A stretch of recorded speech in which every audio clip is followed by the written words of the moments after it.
Bonjour, bienvenue dans Point de Vue, ravi de vous retrouver en direct sur le Figaro TV. Au sommaire de notre émission aujourd'hui, que s'est-il passé en Syrie? Des attaques et des massacres se sont déroulés la semaine dernière, faisant plus de 1000 morts, essentiellement des civils appartenant à la minorité musulmane alaouite, dont faisait partie le clan Assad. Est-ce qu'on est à l'aube d'une nouvelle guerre civile? Est-ce que les autres minorités chrétiennes, druzes, kurdes sont en danger? L'analyse tout à l'heure du géopoliticien Jean-Baptiste Noé. Depuis hier, les experts, les meilleurs experts français et internationaux sont réunis à Paris au Forum Défense et Stratégie, un événement organisé par l'Académie de défense de l'école militaire.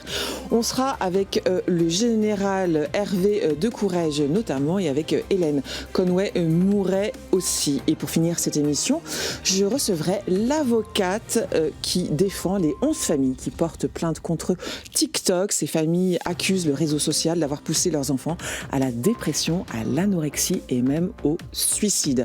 Voilà, vous avez le programme. Point de vue, c'est parti.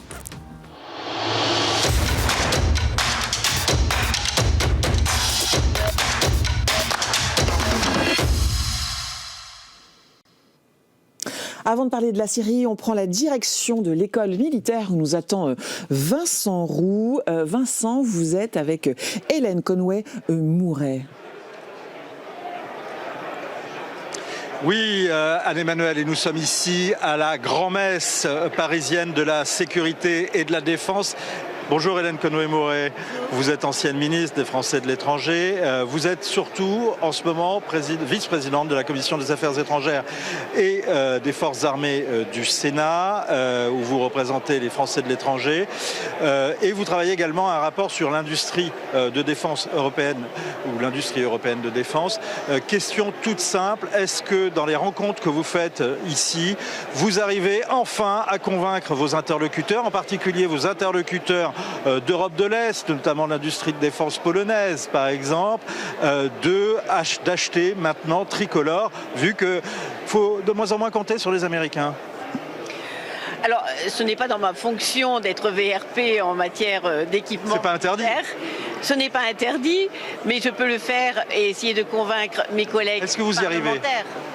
Alors, je ne le fais pas, mais par contre, ce que je fais, et peut-être c'est une façon de répondre à votre question, c'est de travailler avec nos partenaires européens pour qu'ils prennent confiance qu'en effet, demain, nous aurons une défense européenne que nous devons construire ensemble et que cela passe bien évidemment par l'interopérabilité, c'est-à-dire d'utiliser les mêmes équipements militaires entre pays, se former ensemble, faire des exercices communs. Et acheter européen. Est-ce que vous trouvez, ça j'entends bien ce que vous êtes en train de faire, est-ce que vous trouvez qu'il y a une évolution chez vos interlocuteurs, ceux qui étaient un petit peu, pardonnez-moi, mais addicts à l'industrie de défense américaine, est-ce qu'ils commencent à bouger? Alors ils sont forcés à bouger avec un président américain. Est-ce qu'ils commencent? Est-ce qu'ils sont prêts à le faire? Est-ce qu'ils vous disent qu'ils sont prêts à le faire? Alors on ne change pas la culture atlantiste des pays du jour au lendemain. Il est plus difficile de changer une culture que de convaincre en effet quelqu'un qui va préférer un produit à un autre. Il n'est pas question de la qualité des équipements, il est question de la relation stratégique que les pays ont. Ils ont construit leur pays, leur histoire sur la base d'une défense américaine qui a assuré depuis leur indépendance pour la plupart d'entre eux. C'est en train de changer là. Défense. Oui. Est-ce que vous sentez qu'ils sont déstabilisés par ce qui se passe et déstabilisés par ce désengagement américain? Alors, nous le sommes tous. Je crois que nous sommes tous bouleversés depuis Munich. Vous êtes un petit peu plus autonome que les Polonais, par exemple, que les Britanniques. C'est beaucoup plus facile pour nous d'avoir un discours sur l'autonomie stratégique, puisque notre histoire militaire est basée sur... Est-ce que vous sentez qu'ils sont bouleversés, en tout cas déstabilisés? Est-ce qu'ils sont prêts à bouger ou pas? Est-ce que vous le sentez? Oui, ils sont prêts à bouger. Seulement, comme je viens de le dire, on ne peut pas changer une culture militaire du jour au lendemain. Il y a des accords stratégiques qui ont été passés par ces pays qui ont construit leur armée ou pas d'ailleurs, qui sont complètement dépendants des États-Unis, qui ont acheté depuis des décennies des matériels américains, qui sont formés aux États-Unis, et aujourd'hui on ne peut pas leur dire on arrête tout du jour au lendemain. Donc ce qu'il faut faire, c'est leur montrer qu'en effet le désengagement américain va les forcer à se recentrer sur l'Europe, et ce n'est qu'ensemble, avec une défense européenne forte, que le président américain pensera que nous sommes crédibles, il n'a pas d'alliés, il n'a pas d'amis, hein, voilà, c'est business first, et donc que demain nous sommes en capacité de mettre des choses sur la table et surtout de ne plus sous-traiter notre défense aux Américains qui ont payé pendant des décennies, qui nous disent depuis M. Bush quand même. Et ça, on est d'accord. Qu'est-ce qu'on peut proposer justement ? Qu'avons-nous fait ? Et qu'est-ce que vous proposez ? Ce que je propose, c'est ce qui se passe en ce moment, c'est-à-dire des rencontres qui sont quand même très rapprochées entre les leaders, les chefs d'État européens. On a besoin d'une volonté politique affichée. Vous la sentez ? Oui, elle est là. Ça, c'est un changement. Il y a quand même des annonces importantes. D'avoir une commission. Par exemple, une annonce ? Alors, je ne dis pas les annonces importantes, c'est ce que le président Macron a dit dans son discours, par exemple, devant les chefs d'état-major des armées qui ont été réunis hier sans les Américains. C'est une promesse, une première que nous avons, qu'il fallait avancer ensemble et avoir une stratégie européenne commune. Merci beaucoup. Et bien justement, on va y revenir tout à l'heure avec le général Hervé de Courrèges, qui est l'un des grands organisateurs de ce forum sur la sécurité à Paris. On lui demandera justement si ce pari de faire évoluer les alliés vers une autonomie stratégique est réussi, est en train d'être réussi. C'est en tout cas la question qu'on lui posera et il sera avec nous. Merci beaucoup, Hélène Conway-Mouret. À tout à l'heure, Vincent, vous serez avec le général de Courrèges. Bonjour Jean-Baptiste. Bonjour. Noé, vous êtes rédacteur en chef de la revue Conflit. Des massacres ont eu lieu en début du mois de mars en Syrie. Ça a duré plusieurs jours.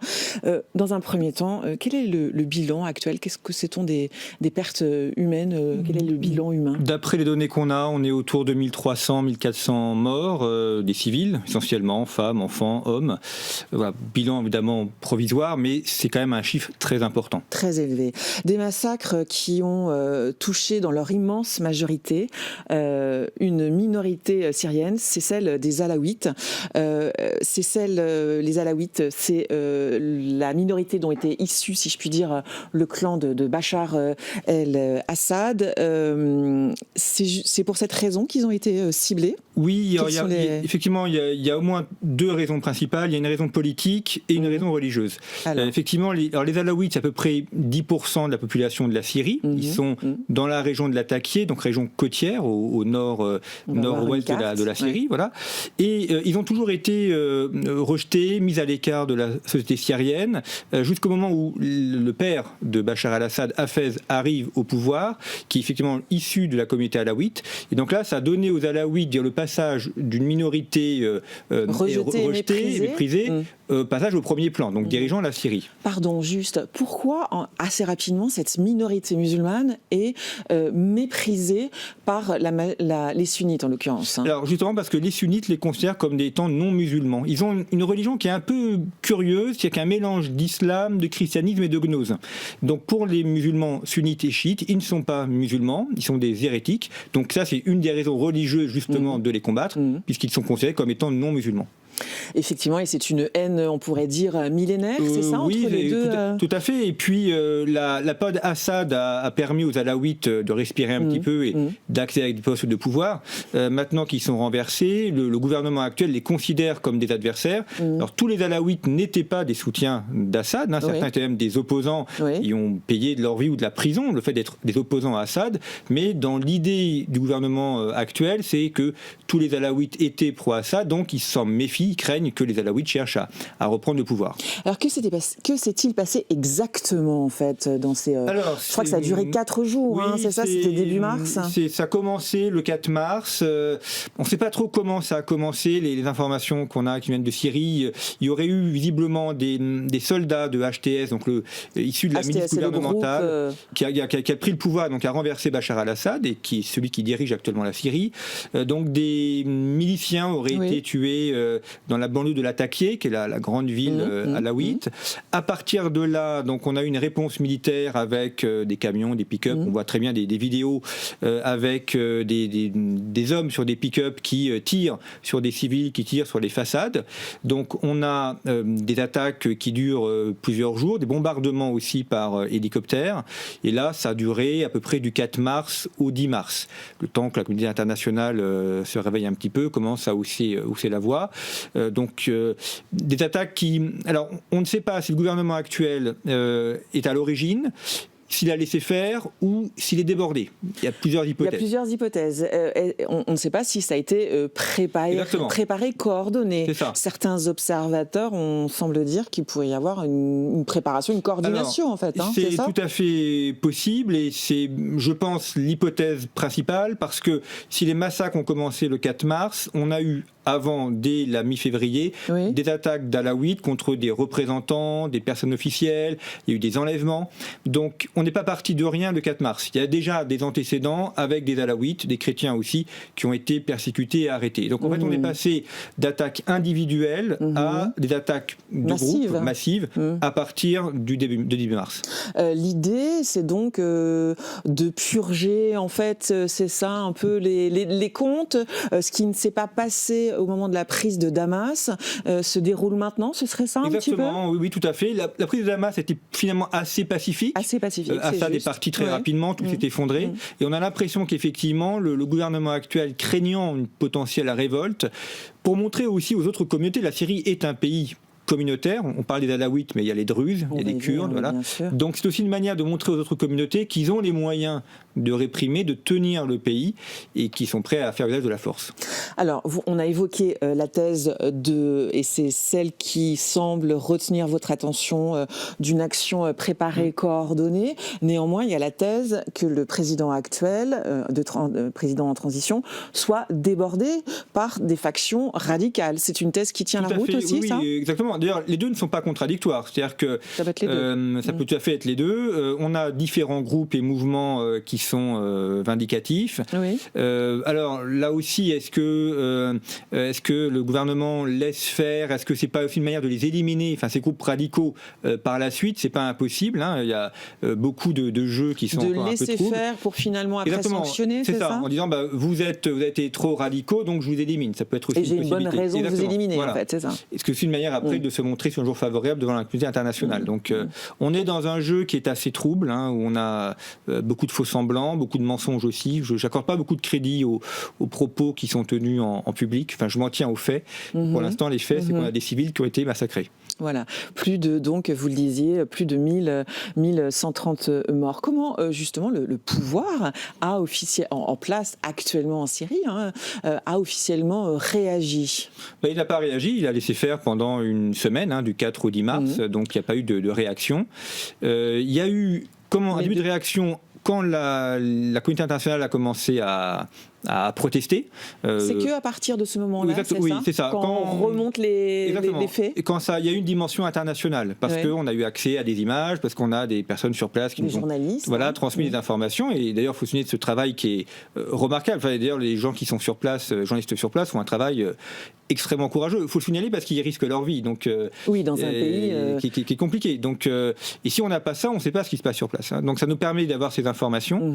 Et donc, à partir de là, d'avoir une réaction des différents gouvernements. Donc, les massacres ont commencé à s'amenuiser du 10-11 mars.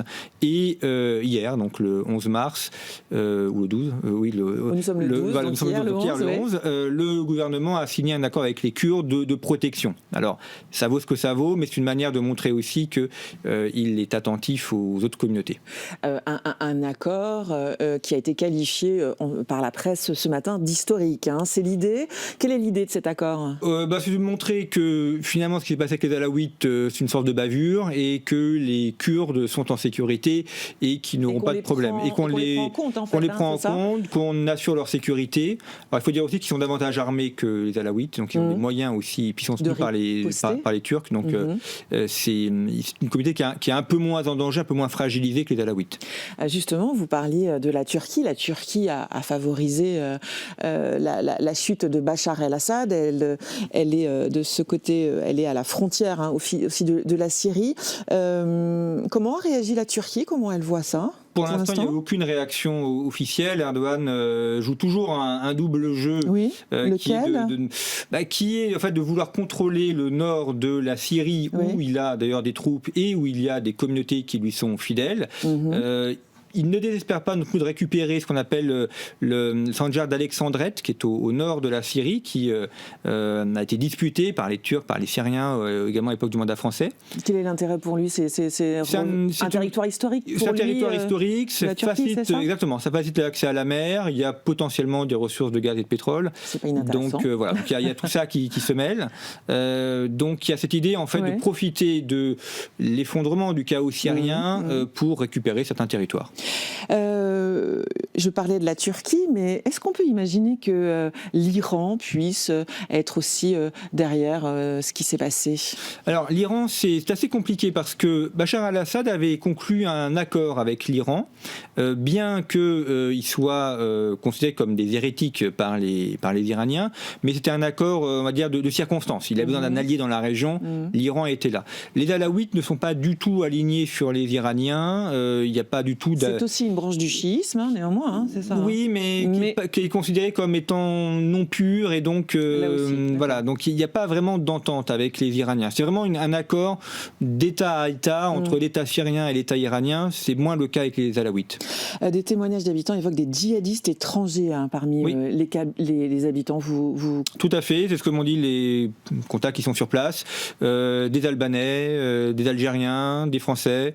Donc effectivement, parmi les officiers, parmi les dirigeants, pas mal d'étrangers. La Syrie a été le réceptacle de beaucoup d'étrangers qui sont venus depuis 2011-2012, donc c'est pas nouveau, mais là ils sont sur place, ils savent se battre.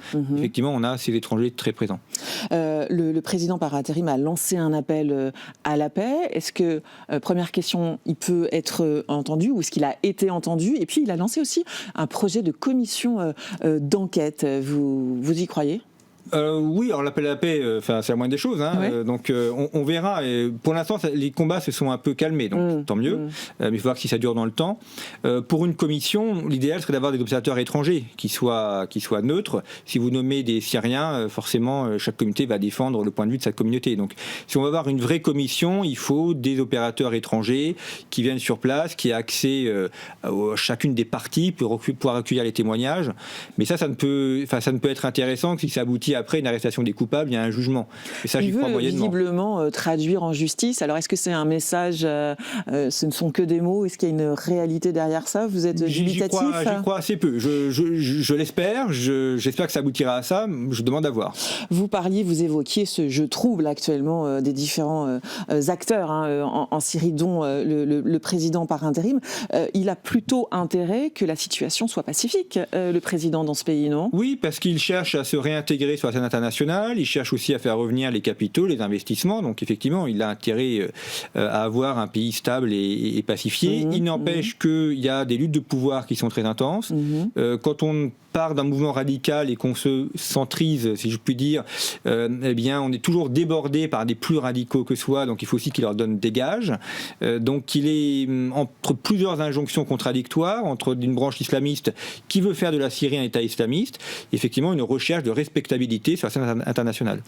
On a reçu l'opposant syrien Omar Youssef Souleiman ici. Il est réfugié en France depuis 10 ans. Il est retourné en Syrie en janvier. Il a vu des scènes et a noté le discours, la différence de discours avec la réalité, en l'occurrence l'application parfois de la charia, la séparation des femmes et des hommes dans les bus, dans des manifestations. Et y compris à Damas, dans la capitale, vous avez des chrétiens qui ont été tués parce que chrétiens, des alaouis, des bâtiments attaqués, effectivement séparation hommes-femmes, et ça se fait dans la capitale, donc la zone qui est parfaitement tenue par le gouvernement.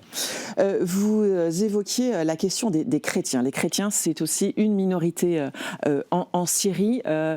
Ils n'ont pas été touchés ou ciblés en tout cas par ces massacres de début mars. Non, le massacre de début mars ne concerne que les Alaouites. Les chrétiens n'ont pas été ciblés par cela. Il n'y a pas pour l'instant, heureusement d'ailleurs, de massacres à leur égard. En revanche, on a eu un prêtre à Tartous qui a été tué, il y a eu des attaques à Damas. Donc ce sont des vexations individuelles. C'est des victimes collatérales, vous diriez ? Je ne pense pas que c'est vraiment collatéral. C'est plutôt, le témoignage qu'on a, c'est qu'ils étaient visés en tant que tels, et c'est aussi une manière de leur faire peur. Ils sont quand même de moins en moins nombreux. Il y a eu beaucoup de départs avec l'État islamique depuis 10 ans, une dizaine d'années.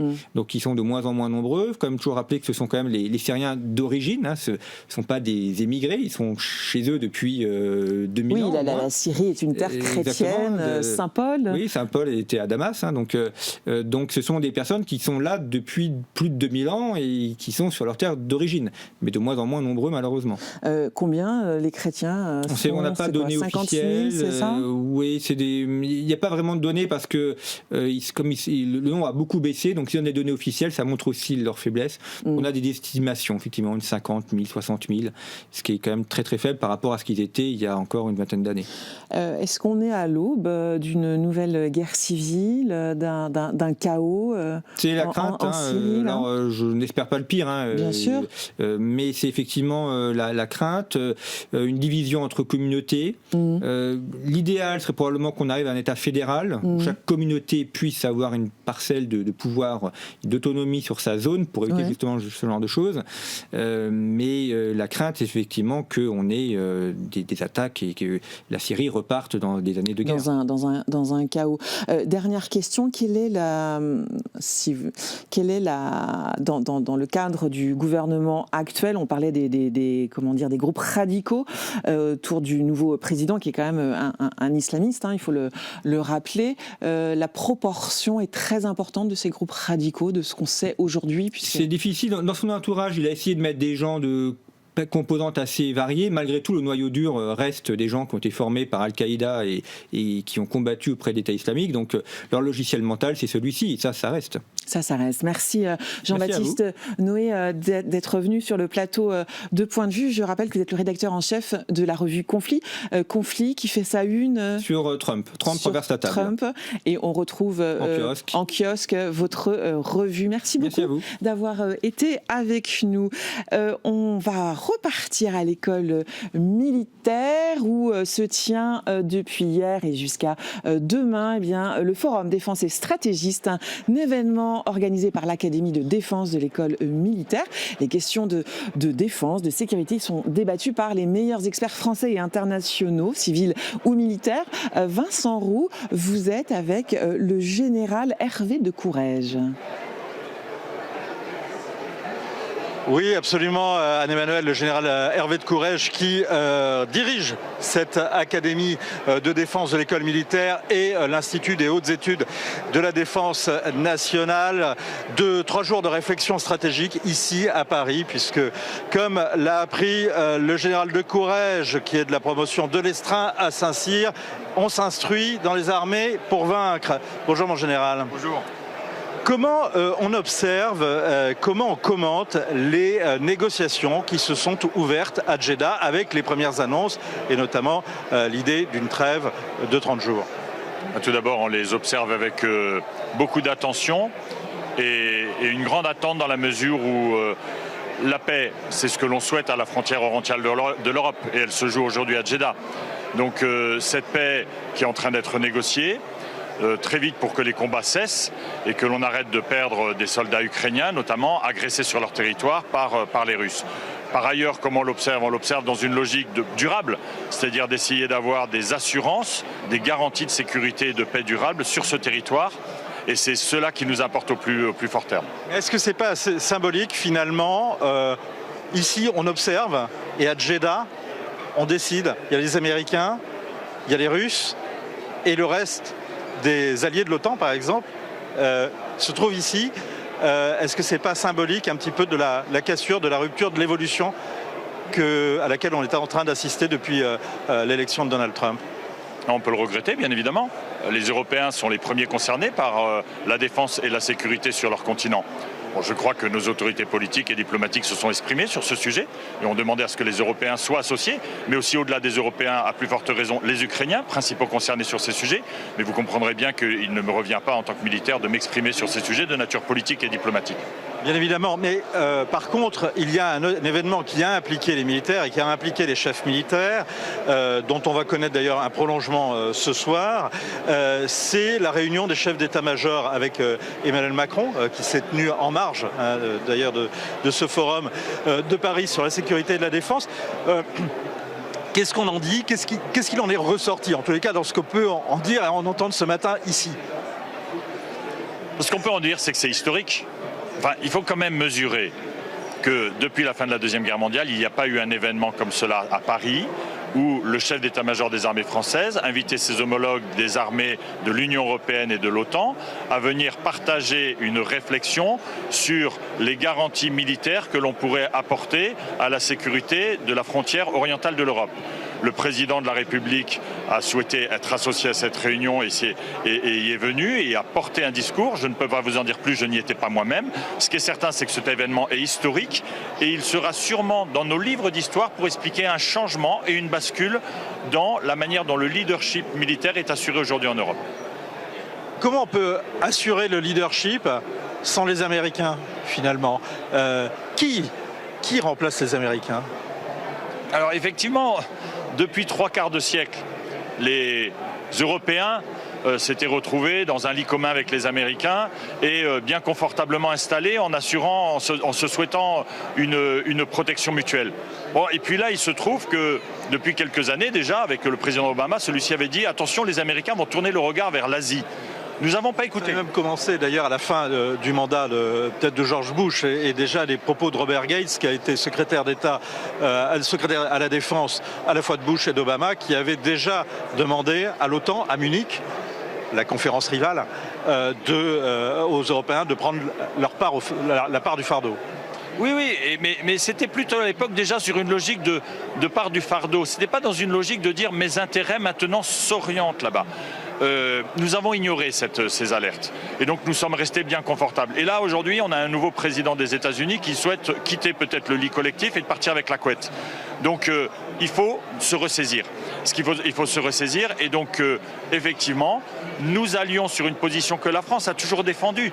La France a toujours défendu vis-à-vis de l'Union européenne une position de pouvoir avoir un pilier européen de la défense au sein de l'OTAN et de pouvoir construire celui-ci avec ses partenaires. Alors comment on fait, comment on passe justement, comment on répond à la demande qui a été faite par Emmanuel Macron à l'issue de la réunion avec les chefs d'état-major qui étaient présents hier au musée de la Marine, à la planification des garanties de sécurité? C'est tout ce qui se discute aujourd'hui. Je ne peux pas vous en dire plus n'étant pas associé à ces discussions. Il y a bien sûr des gages d'engagement militaire qui méritent d'être posés sur la table pour assurer aux Ukrainiens a été signé le fait qu'ils ne font pas l'objet d'une nouvelle agression et qu'on pourra garantir cette frontière orientale de l'Europe. Vous n'êtes pas associé à la discussion, par contre il y a un certain nombre d'Ukrainiens, de Baltes qui passent ici. Qu'est-ce qu'ils vous demandent? Qu'est-ce qu'ils vous disent? Qu'est-ce qu'ils nous disent? Ici, vous êtes dans un forum de nature stratégique. C'est-à-dire que, là encore, l'immédiateté de notre réflexion se porte bien sûr sur l'Ukraine, puisque c'est là que des soldats européens meurent. Mais en revanche, il y a l'après. Et les personnes que vous venez de citer sont en train de participer à une réflexion stratégique sur l'avenir de l'Europe. L'Europe à la croisée des chemins. Il n'y a pas que le sujet de l'Ukraine qui nous préoccupe. Il y a aussi des ordres du sujet des ressources énergétiques, il y a le sujet des alliances, la reconstruction des alliances entre l'OTAN et l'UE, il y a les sujets aussi de compétences humaines, il y a le sujet des nouvelles technologies, il y a tout ce que nous apprend et ce que continuera à nous apprendre le conflit actuel en Ukraine dans un conflit nouvelle génération 3.0. Donc c'est tous ces éléments que nous sommes en train de discuter ici dans une vision au-delà des sujets ukrainiens qui s'inscrit dans un plus long terme. Les Américains, certains sont présents à ce forum. Qu'est-ce qu'ils vous disent? Alors, peut-être que le forum intervient un peu trop tôt par rapport à un changement politique majeur qui s'est passé outre-Atlantique. Et dès lors, effectivement, nous avons à peu près 10% des intervenants. Nous avons, je ne sais pas la proportion exacte de visiteurs américains, mais ils sont présents. Maintenant, est-ce que ces Américains sont ceux qui feront l'Amérique de demain ? Je ne peux pas vous l'assurer. Ce qui est certain, c'est qu'il y a une bascule, manifestement, souhaitée par le président Donald Trump, de ses équipes et de l'administration américaine. Et donc nous continuons à discuter avec les Américains qui ont tous été invités ici et qui sont venus pour un certain nombre d'entre eux. Maintenant, ils essaient de nous éclairer sur l'évolution de leur pays. Est-ce qu'on croit dans les discussions aujourd'hui, dans les forums, à la fin de l'alliance avec les États-Unis ? Alors, moi, je constate les choses, au-delà des polémiques. Aujourd'hui, les États-Unis d'Amérique sont un membre majeur de l'Organisation du traité de l'Atlantique Nord et jusqu'à présent, il n'y a pas eu de déclaration comme quoi ils viendraient à la quitter. Donc, ils sont dans l'Alliance, ils sont un partenaire majoritaire de cette Alliance et nous sommes à leur côté, toujours alliés, mais pas toujours alignés. Je vous pose la question différemment. Est-ce que, précisément, par rapport à ces évolutions, par rapport à ces discours, on se prépare à un retrait encore plus fort des États-Unis, on commence à travailler, en clair, à une autonomie stratégique, ce que la France a fait à partir des années 60, ou bien est-ce que le ton des discussions, c'est de dire comment on essaye de remettre, de faire revenir les Américains sur leur position, d'essayer de leur convaincre que l'Europe c'est important. Dans quel sens, en tous les cas, vont les discussions à la fois sur scène et en coulisses ? Il faut être réaliste. On dit souvent que les pays n'ont pas d'amis, mais ils ont des intérêts. C'est la même chose à la hauteur des continents. L'intérêt de l'Europe est convergent vis-à-vis de celui des États-Unis d'Amérique, mais peut parfois être disjoint sur certains éléments. Les États-Unis d'Amérique sont compétiteurs dans un certain nombre de registres. Et donc je pense que ça veut dire que c'est plutôt sur ce scénario-là qu'il faut, par prudence, travailler. La France a toujours appelé de ses voeux que l'Europe soit mature dans énormément de segments, dont celui de sa sécurité propre. Et donc pour être mature, majeur, il faut pouvoir assumer par soi-même les intérêts les plus essentiels de ce continent. Ça voudrait dire quand même deux choses. Je parle sous votre contrôle puisque vous êtes quand même un spécialiste en matière de stratégique. Il faut que les pays européens aient un ennemi commun et il faut que les pays européens aient un commandement commun. Comment on arrive à résoudre cette équation ? Et première question, qui est l'ennemi pour les Européens ? Est-ce qu'on a le même ? Est-ce que les pays qui sont à l'est de l'Europe ont le même ennemi, par exemple, principal, que les pays qui sont à l'ouest de l'Europe ? Vous savez, la France s'est jamais positionnée dans un manichéisme qui est caricatural. Il n'y a pas les bons et les méchants, les blancs et les noirs, les indiens et les cow-boys. Ça n'a jamais été la position de la France. La France est toujours dans une position de nature plutôt globale, multilatérale, eu égard à son histoire, mais aussi eu égard à ses possessions outre-mer. Deuxième pays qui a les possessions ultramarines les plus importantes en termes de zones économiques exclusives. Je vous arrête juste sur ça, sur les possessions ultramarines. Justement, la France est présente sur tous les continents. C'est pas le cas des Pays-Baltes, c'est pas le cas de la Pologne, c'est pas le cas de la Hongrie, c'est pas le cas de l'Italie, c'est pas le cas d'un certain nombre de pays qui font partie de l'OTAN. Donc les intérêts, les problématiques ne sont pas les mêmes. Et c'est bien pour ça qu'on réunit 30 chefs d'état-major pour discuter des problématiques et de la vision de la sécurité et de la défense qui est sûrement convergente sur certains points pour ces États-là et divergente sur certains points. Et c'est là-dessus qu'il faut s'entendre.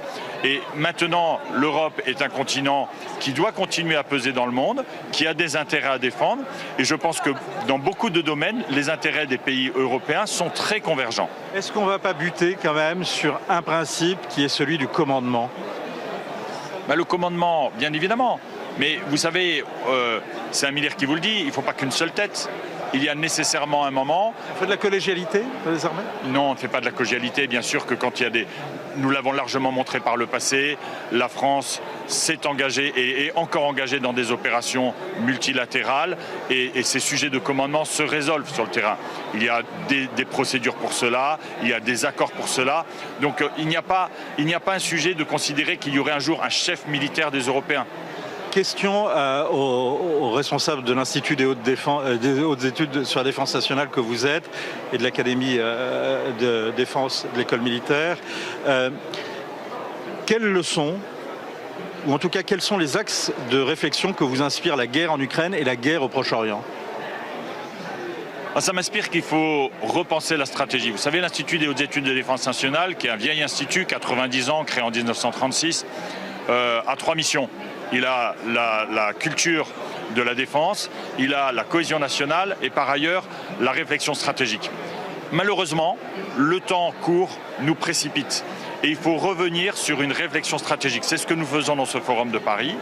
Reposer une réflexion stratégique de long terme pour essayer d'asseoir des éléments de convergence avec nos alliés et partenaires pour penser demain. Les armées ont une réflexion sur la stratégie. C'est même, quand on parle de stratégie, on pense toujours à la guerre, on pense toujours aux armées comme référence. Mais est-ce que la France, elle, a une stratégie ? Il ne me revient pas de répondre à cette question. Sur la thématique militaire qui est la mienne, bien évidemment que la France a une stratégie. Maintenant, vous avez bien observé qu'aussi d'un point de vue de... Quelle est la stratégie de la France au plan militaire ? C'est ce que je vous ai dit.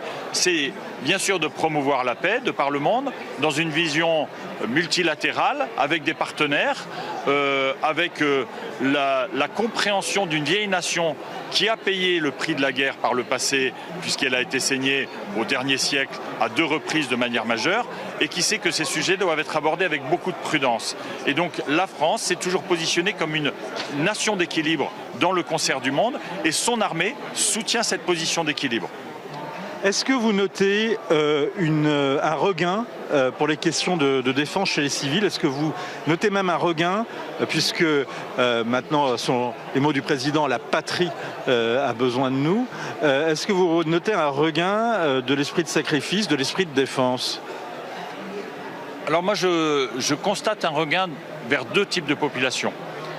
Un regain sur les jeunes qui sont graves. Notre jeunesse est grave parce qu'elle constate que depuis 10 ans, elle a eu la crise économique, elle a eu la crise terroriste, elle a eu la pandémie, elle a la guerre en Europe. Et donc cette jeunesse, elle est grave et elle veut se saisir de son destin. Cette jeunesse veut s'engager. La deuxième... Donc il y a une appétence pour l'armée, pour les armées, pour la défense au sein des jeunes générations, c'est ce que vous êtes en train de nous dire ? Bien évidemment. Parce que cette jeunesse s'engage, elle s'engage par essence, une jeunesse s'engage, elle s'est engagée sur la crise climatique et elle s'engage aujourd'hui sur la crise géopolitique que vit notre continent. Et je constate aussi une appétence pour des personnes... Elle préfère Saint-Cyr aux écoles de commerce, c'est ça que vous êtes en train de dire ? Non, mais je ne crois pas que si vous interrogez les recruteurs aujourd'hui de nos armées, ils soient désespérés des jeunes qui viennent frapper à leur porte. Cette jeunesse s'engage. En revanche, je constate aussi un engagement de la part des acteurs de la société civile qui étaient moins intéressés au sujet de défense et qui aujourd'hui s'y intéressent. Ils ont peur. Parce que la défense assure l'avenir. Et il ne s'agit pas de l'opposer. Un industriel, un fonds, quelqu'un qui veut investir dans un pays, il investira à partir du moment où il a des assurances. Alors la défense contribue à cette assurance. Comment allez-vous organiser la réflexion sur la nécessité du réarmement et sur la nécessité d'une autonomie stratégique dans les semaines et les jours à venir ? Je demande une réponse courte puisqu'on est sur la fin. En disant tout d'abord que la défense, c'est certes un bouclier, mais aussi un glaive. Et que avoir trop raisonné une défense dans une logique un peu passive, on l'a payé très cher en 1940, il faut aussi avoir un glaive pour ne pas avoir à le sortir du... Il faut passer à l'attaque, il faut penser attaque. Il faut avoir un glaive pour être capable de le manier le moment venu, en espérant ne pas avoir à le sortir du fourreau. Merci beaucoup, Général Hervé de Courrèges, d'avoir répondu à nos questions. Je rappelle d'ailleurs qu'il y a 2 prochains rendez-vous importants dans les heures à venir sur la question et la situation en Ukraine avec des débats sans vote à l'Assemblée nationale et une réunion des ministres de la Défense qui se tient ce soir à Paris. Merci beaucoup. Merci Vincent, merci au général de Courrèges d'avoir été avec nous. Bonjour Maître Laure Boutron-Marmion. Bonjour. Vous êtes avocate, vous représentez 4 familles qui portent plainte contre le réseau social TikTok, bientôt rejointe par 7 autres familles, hein, c'est bien ça ? Disons que c'est l'inverse. C'est 7. Bon, en tout cas, vous allez représenter 11 familles. Elles portent plainte contre TikTok. Pour quelles raisons, pour quel motif portent-elles plainte, ces familles ? Alors, pour être précis, on a déposé un recours devant le tribunal judiciaire de Créteil en novembre dernier. Et donc, quand je dis on, c'est moi qui représente effectivement 7 familles, donc 14 parents de 7 jeunes filles qui ont été en proie à cette dynamique algorithmique de TikTok qui peut tout à fait plonger ces jeunes dans un état dépressif. Donc ça, c'est le recours que j'ai déposé. Et puis, évidemment, depuis cette date-là, d'autres familles nous rejoignent et pour travailler le sujet, et puis aussi, bien sûr, pour faire partie du recours judiciaire. Et c'est la raison pour laquelle, effectivement, j'ai annoncé récemment que 4 autres familles nous rejoignaient également au recours judiciaire. Voilà. Quelles sont les raisons de porter plainte de ces familles? C'est des jeunes qui vivent des cas de dépression, d'anorexie, de scarification et de pire, entre guillemets, si je puis dire, même s'il n'y a pas de hiérarchie, de suicide, c'est ça? On parle de ça exactement? C'est effectivement à chaque fois des histoires très différentes et à la fois très semblables. C'est-à-dire que on est toujours dans une dynamique donc d'un jeune qui va se retrouver assez vite à utiliser énormément aussi TikTok parce que l'outil se veut être addictif pour tout jeune qui commence à l'utiliser, et dans la mesure où la dynamique même de l'application, c'est ce fil pour toi qui vous impose des contenus. L'algorithme de TikTok étant extrêmement puissant, il vous propose très vite des vidéos qui vont vous intéresser ou des vidéos qui sont énormément présentes sur la toile pour l'âge que vous avez. Si bien que quand vous êtes une jeune fille de 12 ou 13 ans, assez vite, on va vous proposer des contenus sur ce qu'on appelle les sad girls, ces filles qui pleurent devant les vidéos, et très vite, vous tombez sur des contenus qui vont promouvoir le suicide, qui vont dire que c'est cool, qui vont banaliser la scarification, qui vont faire aussi des challenges sur les cicatrices de scarification, etc., etc. Si bien qu'en fait, si vous voulez, en tout cas en ce qui concerne les jeunes filles du recours, ça a été toujours la même chose, c'est-à-dire qu'elles sont tombées très très vite dans un enfermement psychologique qui les a verrouillées sur le fait que, eh bien, les idées suicidaires qu'elles avaient soit au départ ou alors qu'elles ont forgées en étant biberonnées à ces contenus-là, finalement sont pas graves, etc., etc. Entendre, oui, des fragilités d'adolescentes. En fait, c'est-à-dire que si vous voulez, c'est le spleen adolescent à la sauce algorithmique des réseaux sociaux et plus particulièrement de TikTok. Mais ces sujets-là, justement, sont particulièrement mis en avant sur ce réseau social TikTok. Tout ce qui concerne la dépression, le suicide, c'est particulièrement mis en avant? C'est mis en avant parce que l'algorithme veut qu'il analyse ce que vous avez regardé, même de façon infinitésimale, sur quelques secondes, et aussi par ce qu'il circule sur l'âge concerné. Et donc, en fait, c'est, si vous voulez, une adhésion des dieux. C'est-à-dire que comme un réseau comme TikTok, mais toutes les entreprises de réseaux sociaux fonctionnent de la même manière, c'est l'économie de l'attention, c'est comment faire en sorte que l'utilisateur va rester un maximum de temps. Donc, c'est capter. Et donc, pour capter ces adolescents-là, évidemment, on leur propose le contenu qu'ils ont envie de voir, ou sinon même, et les études montrent aussi que même un téléphone vierge de toute utilisation ou même de tout centre d'intérêt sur les idées dépressives vont en moins de 4 minutes être, l'application va vous proposer ces contenus-là. Et pourquoi?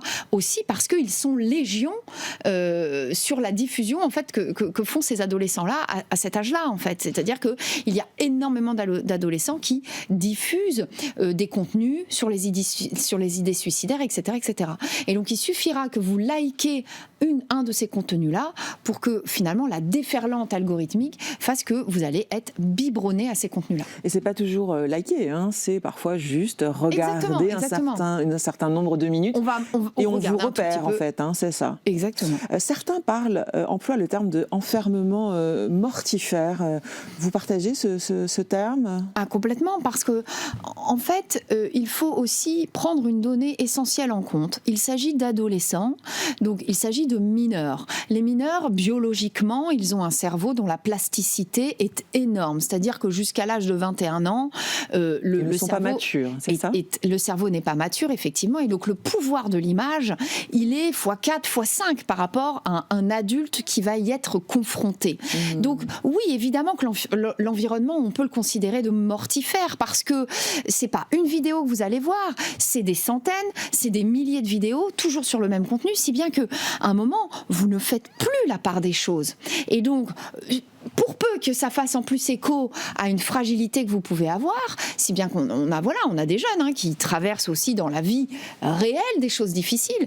Et alors là, le cocktail est absolument molotov. C'est une caisse de résonance. Combien de temps passe en moyenne? Vous avez en tête le chiffre en général, les adolescents, c'est quoi? C'est 1h30 par jour, c'est ça? Sincèrement, c'est beaucoup plus. C'est-à-dire qu'aujourd'hui, on n'a pas véritablement de chiffres globalisés sur la question, mais en tout cas, ceux qui sont addicts, ça peut être jusqu'à 7 ou 8 heures par jour.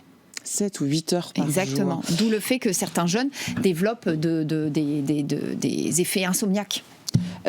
TikTok a annoncé hier 2 nouvelles fonctionnalités. Lesquelles? Alors, de ce que j'ai pu voir, il s'agirait effectivement de faciliter les contrôles parentaux et donc les temps d'utilisation de la plateforme par les jeunes. J'ai pas encore étudié précisément ce qu'il est proposé. Je pense que ce qu'il faudra simplement tirer comme enseignement, c'est qu'ils doivent sentir que les taux se resserrent, que les critiques sont de plus en plus nombreuses, en tout cas dans la vie civile, sur la façon dont ils ont façonné leur outil.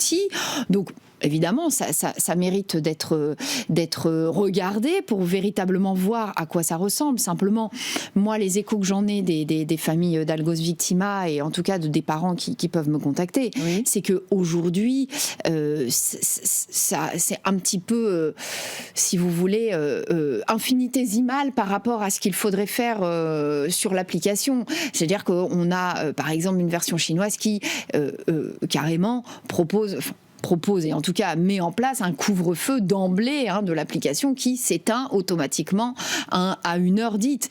À mon sens, c'est plus vers ce genre d'annonce que, en tout cas, les choses devraient aller. Ce qui semble être annoncé pour vous semble, si je vous comprends bien, plus du toilettage. C'est exactement ça. C'est de l'effet d'annonce. C'est pour montrer qu'ils ont entendu les interrogations et les inquiétudes des Français.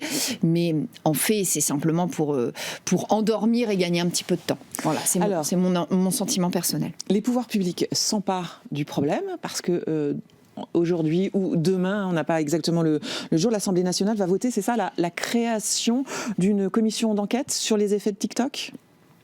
Exactement. Ce qu'il est prévu et envisagé, en tout cas ce qui a été entériné par la Commission des affaires sociales la semaine dernière, c'est l'ouverture d'une enquête précisément sur les effets psychologiques de la plateforme TikTok sur les mineurs. Donc c'est-à-dire une enquête très focus sur un point qui est finalement aussi ce qui est aujourd'hui dénoncé, notamment dans le cadre de mon recours judiciaire, mais en tout cas dans toutes les prises de parole qu'il peut y avoir, y compris aux États-Unis aujourd'hui, c'est-à-dire essayer d'étudier véritablement, précisément l'impact psychologique de la plateforme sur les mineurs. Donc je salue évidemment cette initiative parce que là où elle va dans le bon sens, c'est que l'objet est d'entendre des psychiatres, des psychologues, en tout cas toutes les personnes de terrain qui sont les témoins directs de la souffrance des parents que moi j'ai régulièrement au téléphone et qui me disent ne plus en pouvoir tellement aujourd'hui la situation est critique et dangereuse. Qu'est-ce qu'ils disent exactement justement les parents quand ils disent ils n'en peuvent plus? Qu'est-ce qu'ils peuvent faire aussi ces parents? Aujourd'hui, ce qui est compliqué, c'est qu'on renvoie la responsabilité qu'aux parents. Or, il faut comprendre que les parents, ils ne se dérobent pas. Ils mettent en place des choses. Ils mettent en place des contrôles parentaux, des temps d'usage. Ils dialoguent avec leurs jeunes. Mais il faut comprendre qu'ils ne peuvent pas être seuls sur le sujet de la responsabilisation. Vous voulez dire que en fait, c'est toute la société entière qui doit s'emparer du sujet, c'est ça? C'est la société entière. Je crois qu'elle a quand même cette envie, la société française. Le problème aujourd'hui, c'est qu'il faut aussi qu'on mette à la table des responsabilités l'entreprise elle-même. C'est-à-dire celle qui façonne l'outil. Et aujourd'hui, c'est là où le bas blesse. C'est-à-dire que tout le monde a bien voulu aller à la table des responsabilités, les parents, les politiques, l'école, mais on a aux abonnés absents les entreprises elles-mêmes de réseaux sociaux. Alors, mais avec la commission d'enquête parlementaire, les députés, les parlementaires pourraient être amenés à solliciter et demander aux responsables de TikTok de venir, non? C'est en tout cas, à mon avis, l'objectif. En tout cas, c'est l'objectif de toute enquête qui est diligentée ou par le Sénat ou par l'Assemblée nationale. Donc c'est l'envie, c'est-à-dire c'est d'aller investiguer, d'aller poser des questions, demander aussi certainement des injonctions d'avoir à produire certains documents, d'avoir à justifier de certaines choses. Donc on avancera évidemment dans le débat public et on avancera aussi vers cette idée qu'il est temps aujourd'hui, eu égard à la gravité de la situation, que ces entreprises-là soient tenues responsables tout autant que toutes les autres entreprises commerciales de France qui aujourd'hui ne sont pas en reste dans toutes les obligations de rendre compte qu'elles ont. Donc pourquoi ces entreprises-là devraient faire exception ? Comment réagit justement TikTok à l'annonce de votre recours ? Alors écoutez, quels sont les premiers échos ? Est-ce que vous avez je n'ai pas de commentaires à faire là-dessus, si ce n'est que bien sûr, en termes, en tout cas judiciaires, l'entreprise a réagi puisqu'elle s'est constituée en défense dans le cadre de la procédure. Donc oui. Il s'en suivra un débat contradictoire et c'est heureux parce que c'est déjà une première bonne nouvelle pour les familles qui avaient vraiment envie de cette discussion et d'obtenir des réponses de la part de TikTok. Après, pour le reste, il s'agit de ces effets d'annonces qu'ils ont pu faire récemment pour montrer qu'ils se préoccupent de la protection des mineurs. J'attends des initiatives concrètes. Pour l'instant, il n'y en a pas. Les initiatives concrètes, ça pourrait donc... à quoi ça pourrait ressembler ? C'est le shutdown dont vous parlez. Enfin, je parle c'est exactement très mal ça, français, par exemple. Mais... Ça pourrait être effectivement une vraie initiative. Ça pourrait être un couvre-feu. Une autre vraie initiative, ce serait de véritablement mettre en place, d'un point de vue technique, la suppression de tous les comptes qui seraient ouverts en deçà d'un certain âge. C'est-à-dire qu'aujourd'hui, eux, dans leur charte, c'est en deçà de 13 ans, on ne peut aller sur l'application. La loi française dit carrément en deçà de 15 ans. Aujourd'hui, aucun moyen n'est mis en place. C'est-à-dire que pour vérifier l'âge, vous pouvez faire le test, exactement. Vous ouvrez un compte, vous faites croire que vous avez 13 ans, ensuite vous mettez dans votre fiche que vous avez 11 ans. Rien ne se passe. Donc, vous voyez, c'est-à-dire que ce que j'appelle des initiatives concrètes, c'est-à-dire c'est véritablement une prise en compte de ce qui se passe et donc un effort logistique de la part de TikTok précisément sur le contrôle de cette minorité dans l'utilisation de l'application. Il y a des modérateurs. Est-ce que TikTok parle de ces modérateurs TikTok dit qu'elle modère déjà les contenus, très bien, dont acte. Aujourd'hui, à mon sens, si même il y avait une modération de contenu, elle est en tout cas absolument pas proportionnée à la difficulté à laquelle nous faisons face sur le nombre, si vous voulez, de contenus et le volume de contenu illicite qui passe. Voilà, exactement. C'est un peu un... Mais si vous les interrogez, ils vous diront bien sûr qu'ils mettent... ils disent combien enfin, on a des chiffres, voilà, on a, je sais pas, 1000 modérateurs qui travaillent de telle heure à telle heure. On n'a pas de chiffres d'intelligence précis. Artificielle, enfin, j'imagine aussi peut-être. On n'a parfois pas de chiffres précis. Ce qu'on sait, c'est que quand même le projet à terme, c'est qu'il n'y ait carrément plus de modérateurs être humain, j'entends, mais que ce soit laissé à l'intelligence artificielle. Très bien, mais je demande à voir. Et surtout, on nous parle plus de pourcentage. Sauf que les pourcentages, c'est toujours pareil. C'est comment on les interprète et la proportionnalité par rapport à quel nombre. Donc c'est assez flou tout ça. Est-ce qu'il y a des leçons à apprendre de nos voisins européens vis-à-vis de comment l'Espagne, par exemple, réagit vis-à-vis de TikTok ? Je crois que l'Albanie s'apprête à couper dans les prochains jours l'application, par exemple. Il y a des leçons de ce que vous savez à apprendre de nos voisins européens ou pas ? L'Albanie a pris une mesure forte, l'Australie aussi, en interdisant les réseaux en deçà de 16 ans. Pour ce qui concerne l'Europe, on a quand même eu une démarche forte et une initiative forte, c'est l'adoption du Digital Service Act, qui est assez récent pour que véritablement on comprenne aujourd'hui quels en sont les effets dans la pratique. Mais c'était en tout cas une initiative que pour l'instant seule l'Union européenne est parvenue à avoir. Simplement, il y a des initiatives aujourd'hui du monde de la vie civile, mais des vraies on va dire, tendances législatives au sein des pays européens, je n'en ai pas connaissance aujourd'hui. À quelle date, dernière question rapidement, pourrait donc intervenir ce procès Dans le cas, alors le recours judiciaire que j'ai initié, il faut savoir qu'en France, on est plus entre 12 à 18 mois pour pour avoir l'issue d'une procédure. Une procédure de cet ordre, ça dépendra évidemment de l'engorgement des tribunaux, ça dépendra évidemment aussi des temps de réponse des écritures, mais je dirais que raisonnablement, on pourrait considérer qu'on aura une audience au premier semestre 2026. Merci Maître Laure Boutron-Marion d'être venue, et puis on va suivre bien sûr ce dossier. Point de vue, c'est déjà fini. Merci de votre fidélité. Demain, vous retrouverez Vincent Roux. Il sera rentré de l'école militaire et il sera donc sur ce plateau et aux manettes de l'émission. Passez une bonne journée sur Le Figaro. À très vite.